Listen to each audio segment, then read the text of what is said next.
Պրոդյուսեր Ռոբերտ Մարտիրոսյանն իր Instagram սոցիալական հարթակում նոր հրապարակում էր արել։ Տեղադրել էր հոլովակ գիծ գրառմամբ. «Ուր ա փողերս»։ Առաջարկում ենք դիտել զվարճալի հոլովակն առանց մեկնաբանության։ Բարև ձեզ։ Ոնց եք։ Վերջինն էր։ Ոնց ա վաճառվում։ Լավ, գարիկ ինձ փողապարտք։ Ուզում եմ նայեմ լավ ա վաճառվում, եթե լավ ա վաճառվում, փողերս քիչ չի տալիս։ Խնդրում եմ ասեք։ Նորմալ վաճառվում ա։ Նորմալ ա, չկա, ու կա, էլի սեանսներ դնում եք։ Ուզում փողերս ուզեմ գարիկից։ Հանգիստ ուզեմ, գալիս են մարդիկ։ Կարոք մտնեք ռեքսաներին։ Այո, լավ, ես մի հատ ցեղան եմ։ Սա իսը տեսա ձայնագրում եմ, էլի ես։ Նույնիսկ մի հատ տեսա։ Շնորհակալություն։ Sport FM podcast-ի այս թողարկման հյուրն էր ֆուդբլոգեր Մարիաննա Վարդանյանը։ Star News-ը հետևեց զրույցին, որի ընթացքում խոսեցին Գարիկ Պապոյանի հետ անձնական հրապարակումներ չանելու, երեխաների դաստիարակության հարցում Գարիկի ներգրավվածության մասին։ Մարիաննան ինստագրամյան հարթակում երեխաների հետ կապված շատ լուսանկարներ չի տեղադրում, ինչպես նաև չի խոսում ամուսնուց՝ Գարիկ Պապոյանից։ Գարիկը իր ոլորտում արտիստ է, բայց տանը հայրիկ է, ամուսին է, եւ կարծում եմ ոչ մի ասպարեզում չի թերանում իր ճակերտավոր ասված դերը ամբողջությամբ կատարում է։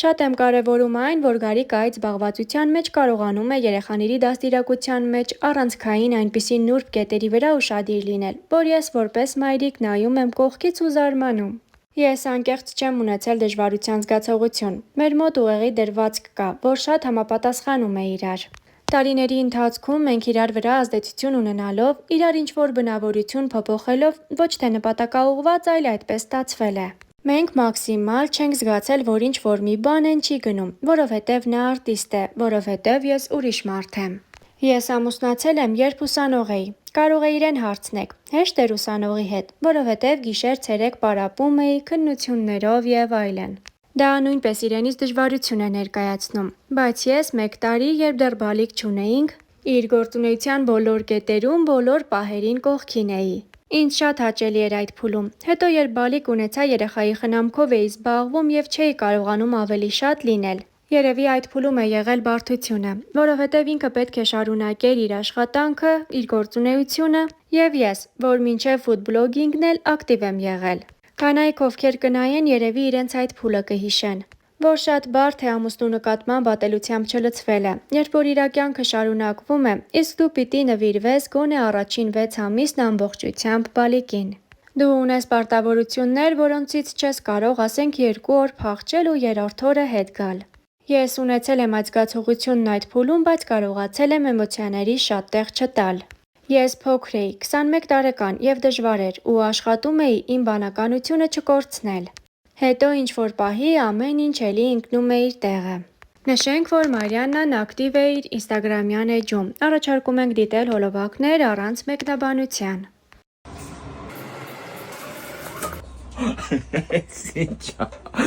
Բուրգերի ծնունդն է։ Իհարկե բուրգերի ծնունդը չի, բայց ես որոշել էի իմ էջի 100,000-րդ հետևորդի միանալու կապակցությամբ պատրաստել XL չափի բուրգեր,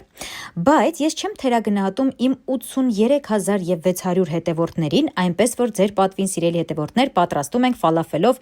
XL չափի բուրգեր։ Այս բուրգերի մեջ օգտագործվել է իմ էջից 4 բաղադրատոմս տոֆու պանիրի, ֆալաֆելի, կետչուպի եւ հացի։ Դրանք բոլորը կարող եք գտնել իմ էջում։ Այսպես հավաքեցի բուրգերը, ստացա սենց մեծ տորթի տեսք։ Մենակ այն, որ այս բուրգերը մեծ չափերի էր, երեխեքին այնքան ուրախություն պատճառեց եւ մեր օրը դարձավ տոն։ Ասածս ինչ է, սիրելի ընկերներ, մատուցման ձևից կախված է ամեն բան, եթե ուտելիքի համի վրա վստահ ես։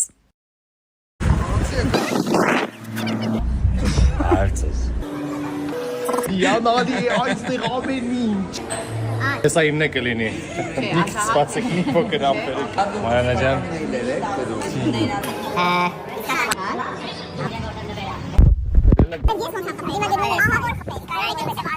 Երևան մեր գիշերը, չգրված օրեշերը։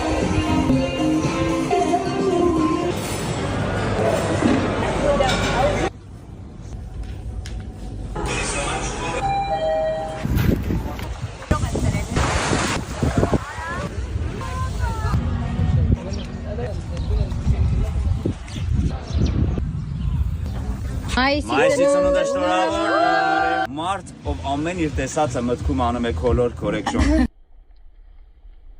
Պատրաստվենք միասին, որ գնանք այլ կերպի մրցաշարին, հագնում ենք շրջազգեստս, հոպա, իսկ այն նաև տաբատ է, այստեղ շպարվում եմ, ինձ մոտ հիմնականում այդպես է, հավեսի եմ ընկնում, 3-4 օր շարունակ շպարվում եմ, հետո հիմնականում մնում եմ առանց շպարի։ Պիտի գնա ընկերուս հետ, սակայն նրան հարմար չեկավ եւ գնացի միայն։ Հիմակիցը։ Մենք ինչ որ բաներ հաշվի առնելով մեր խմբի անմոդրեցինք այլ կերպի, հիմա տեսեք ինչպես ենք խաղում։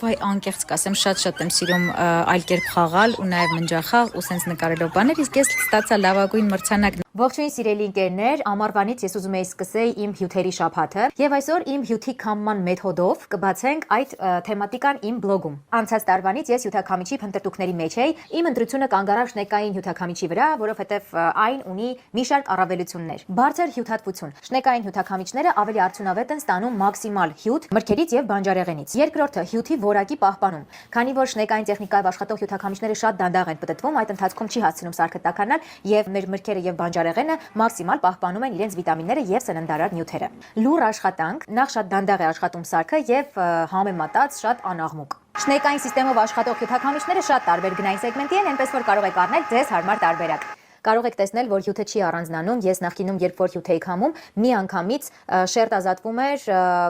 հեղուկ եւ ավելի պինդ մասաները, իսկ այս տարբերակով այսպես գեղեցիկ նարնջագույն, օրինակ սա գազար խնձոր է, գեղեցիկ եւ շատ սննդարար հյութ է ստացվել։ Բարօրություն դեպի մի երկիր, որտեղ երբ որ սև կատուն կտրում է ճանապարհդ, օրդ հաջող է անցնում։ Ճշտապահությունը այդ երկրում չափազանց կարևոր է։